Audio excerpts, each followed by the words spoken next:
My M50 wife, F48, abandoned me 2 months ago to find herself. My wife Mary's family has a history of dementia, developing memory issues in their mid to late 50s. Her mom, grandmother and several other relatives on her mom's side have developed dementia. Her mom lived with us for 4 years until earlier this year. Her father is dead. Our kids are independent and out of the house. Our oldest is in her last semester of college, and our youngest is enlisted. The last 4 years were tough on us. Our kids, daughter moved for college but moved back for a bit during COVID, and our marriage. Living with someone with dementia is brutal. We had talked a lot the last year about taking the remaining college funds, our regular savings, selling or renting the house. We were ready to downsize anyway, quitting our jobs, and traveling for a year or until the money ran out. We just had to wait for her mom to move into a home. I understand her anxiety about developing dementia, and I was burned out. You live through COVID working remotely, a wife working remotely, a college and high school student taking remote classes, and a mill with dementia, and see how you hold up. Space finally opened up, and we were able to move her mom into a care facility. I finally thought I had a chance to breathe. When we moved Mary's mom out, Mary's mental health took a huge downward spiral. I went from caring for her mom to caring for her. She felt guilty about putting her mom in a home and had lots of anxiety about developing dementia. Our plan was to start our traveling in the summer of 2024. 2 months ago, I got home, and she left a note. My friends call it Exhibit A. Basically, she was going on our trip without me. She had quit her job, took most of the savings, and wasn't sure when she'd be back. Maybe a year, maybe sooner. She knew I'd understand. Her location is turned off, and my calls go directly to VM. I texted the kids a picture of the note. We have our own checking accounts for direct deposits of our paychecks, but we'd transfer most into a joint account to pay the household bills and save. We both had access to a main savings account. We have joint credit cards we use for household expenses. The 2 cars and mortgage are joint. We both also have our own small savings accounts, our own retirement accounts, equally funded, and our own credit cards for gifts and fun things. I closed all joint cards and accounts. I waited a month to see if she'd come back, hopefully before she spent our savings. After receiving only 1 text the first month, I went to a lawyer. She basically said there was very little to do right now, other than change the beneficiaries of my retirement accounts and life insurance. Yay, my wife gets nothing else if I die alone while she's having our adventures. It was only a month, and there was no way to serve her papers. My lawyer advised me to keep paying the mortgage and the cars. The cost of trying to get a judge to approve the sale of joint assets was more than making payments. I didn't want to ruin my credit by letting one of our cars get repossessed, but I can't sell it because she's on the title. I get random texts, and she sporadically posts on Instagram. Of course, she has comments turned off.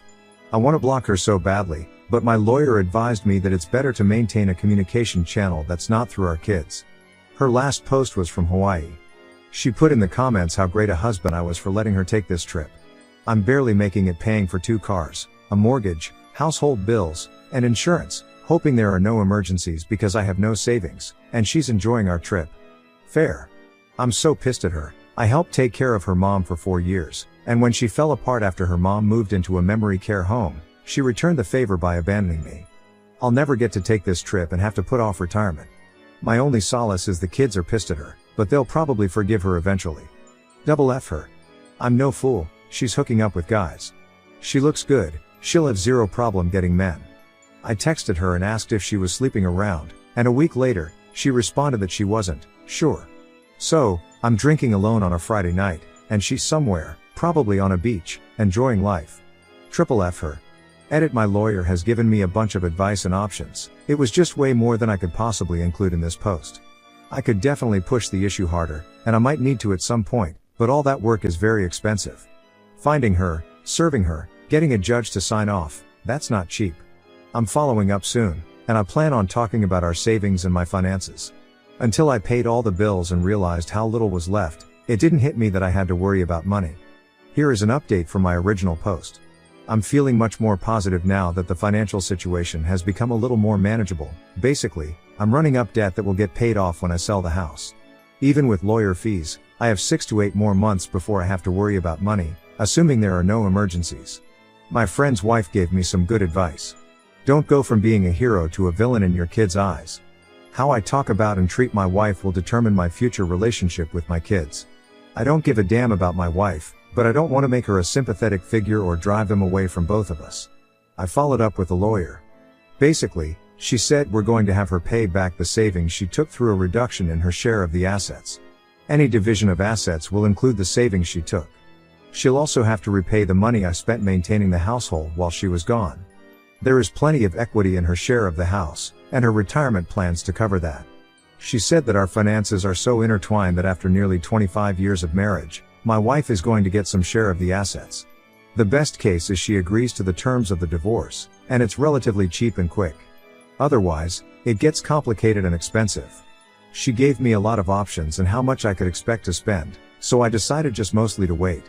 I got a couple of credit cards with promo rates for purchases and transfers, which gives me breathing room, and I can conserve cash. I'll just pay them off when I sell the house.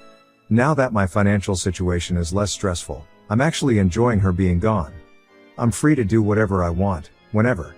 I don't have to cook, clean, or take care of anyone. The house is quiet for the first time I can remember.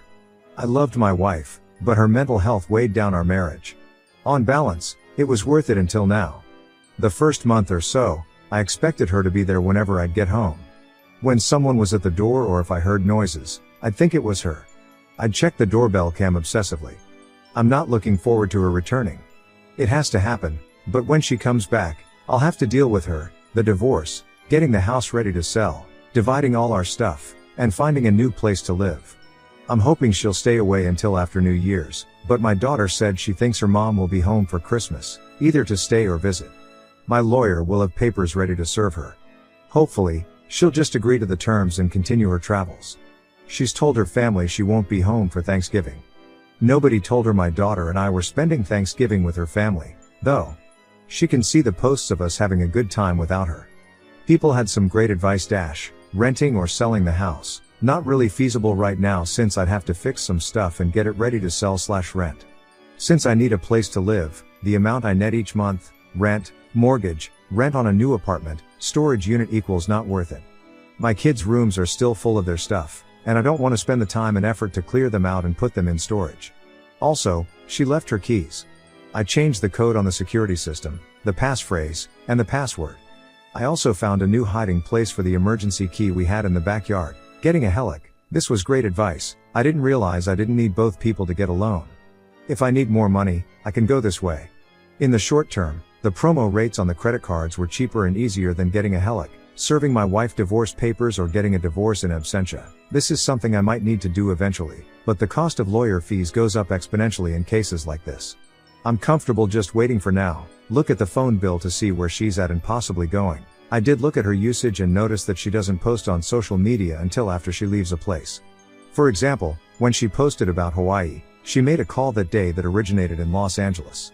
She posted about a cruise, and I figured out the dates, trying to serve her at the port possibly, but it ended a couple of days before she posted. She tried adding international calling to her line, but I blocked it, so she removed her phone from our account. Update: my wife texted me in the middle of December that she'd be home for Christmas. I told her that our daughter and I, would be at my brother's, and she obviously wasn't welcome. I'd leave her car in the driveway and the fob in the backyard. She wasn't allowed in the house unless I was there. She didn't have keys to get in. She spent Christmas with her sister. When we got back, I met with her. I decided not to be overly confrontational because I didn't want to give her the satisfaction of thinking I cared enough to be mad. She was taken aback about how detached I was. I could tell it bothered her that I didn't show her much emotion, not even anger. I just wanted her to agree to a divorce. This is a summary of several different meetings, both with and without our daughter. She hasn't wanted to meet with her mom alone yet. I asked why she left without telling anyone. She said she didn't want to wait a year. She didn't want anyone talking her out of it. She didn't want to work anymore, and she wanted to leave before her mental health got worse. I'm sure it was mostly because she didn't want me to stop her from taking the money. She knew I would take care of everything with the kids and house when she left. We had decided to go in the summer of 2024 for a few reasons. Packing everything and getting the house ready to sell was going to be a lot of work. We wanted to make sure our daughter graduated college, got a job, and was settled. We wanted to make sure we had money when we got back. We wouldn't have a house, cars, or jobs, so we needed money because it could take months to find work and a place to live. We didn't want to have any worries or deal with a mess back home. At some point in our planning, she began questioning, to herself, not me, if she ever wanted to go back to our old life. She didn't want to work full-time or buy a house and stay in one place after we got back. She wasn't sure what she wanted, but she didn't think she would figure it out talking to me. I told her that's the reason we were taking the trip, to figure those things out together, to see what we wanted for the next part of our life. I asked her why she didn't just get a divorce before she left, then she wouldn't have had to do this behind our backs, and she would have had plenty of money without stealing our joint savings. She claims that she didn't want a divorce, that she wanted us to live whatever life she figured out. I told her that's not how marriages work, one person deciding for the other. In talking/texting our daughter, her family, my texts, and voicemails, she realized I might not forgive her. She was right about that, so she might have to visualize a future without me.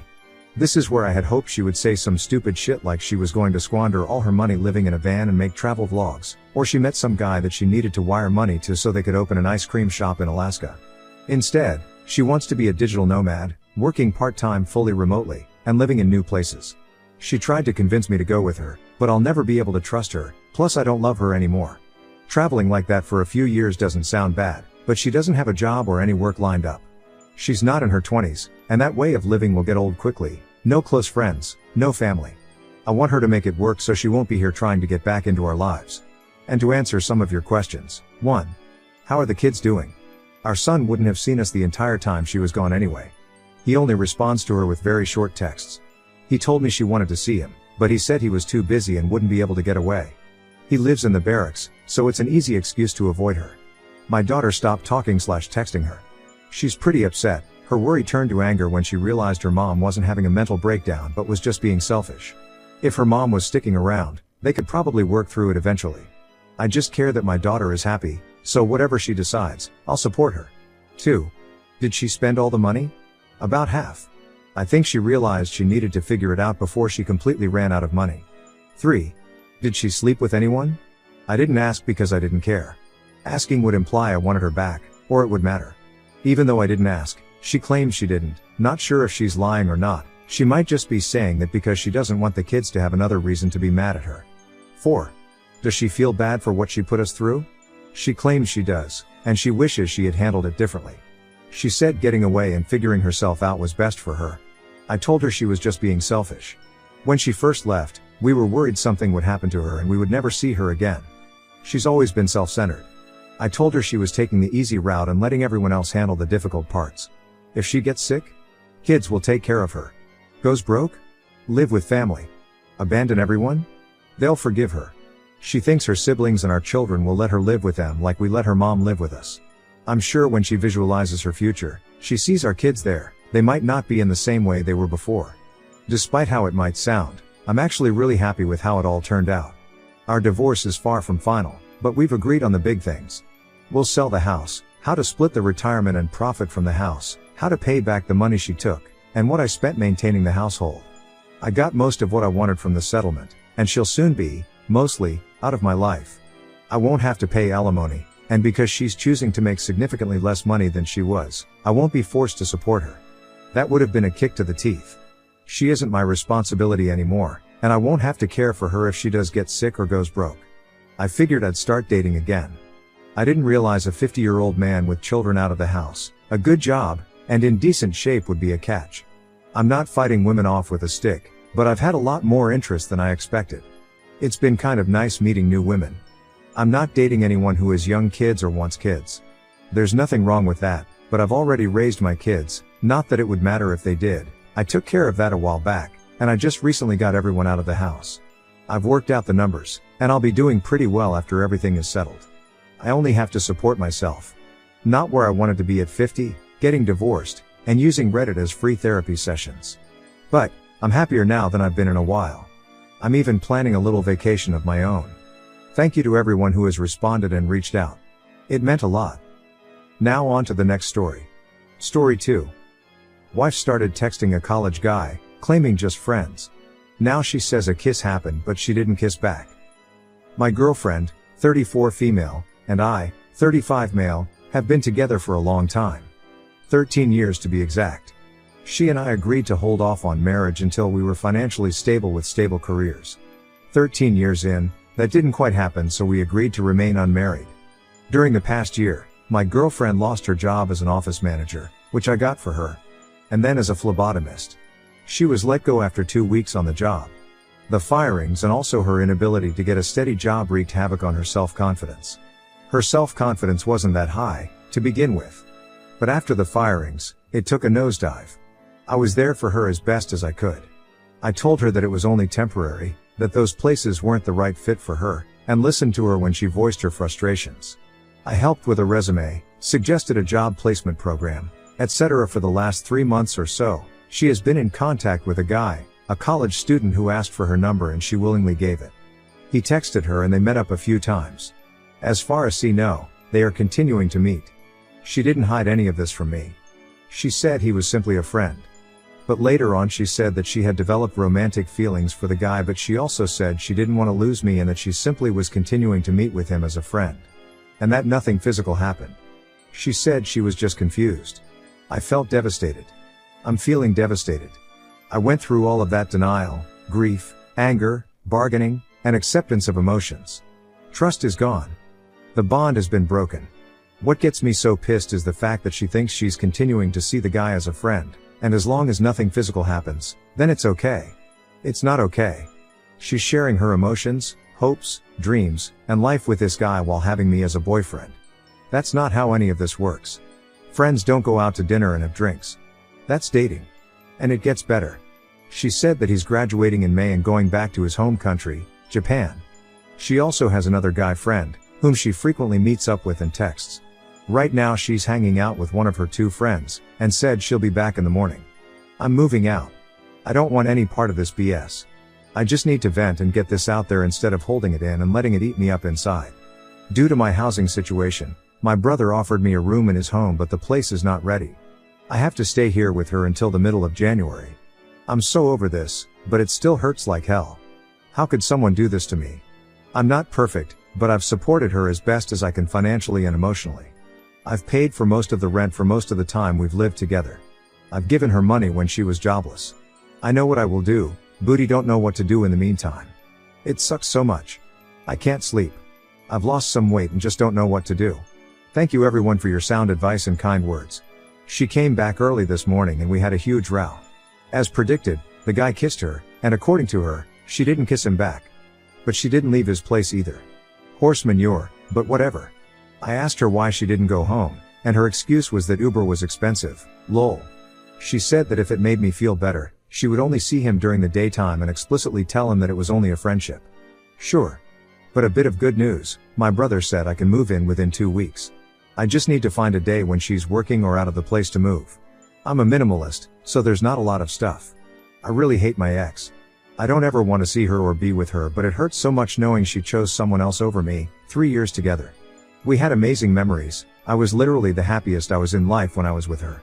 Every day from our Walmart and Target runs to living with each other, playing video games together, and also having the best vacations, including our first time at Disney World.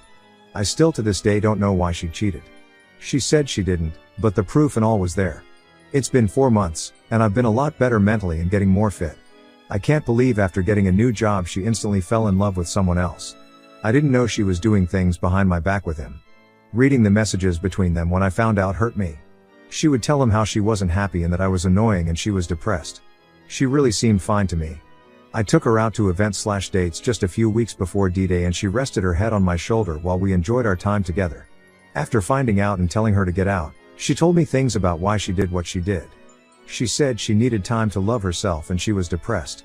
I wasn't loving her so much, I didn't pay enough attention to her problems and the app did. He would message her saying he promised never to hurt her and called her his queen. After being together for 3 years, the natural honeymoon stage is over and that's when we become adults and think about life and our future. Now, yes, I do regret not showing her enough love and paying attention to her problems. I felt horrible after she told me all this. It hurt me when she said she knew I would have cheated if I could, that I'm a narcissist. While I sat there crying and hurt while she had no emotion, she looked annoyed. When I would mention breaking up with her when we argued, she would hold pills and threaten to kill herself, but she was calm when I kicked her out. Months later she tried talking to me and begged me to talk with her because she was depressed, but I ignored her because I knew my worth. Now after getting herself together and being with the app, she actually stopped reaching out to me. I'm glad she stopped, but it also confused me. It hurt seeing posts from the app saying how she made him happy, How he promised to show her the world, to be there for her at her darkest times. It made me sit back and wonder how much I should have actually listened and read her emotions.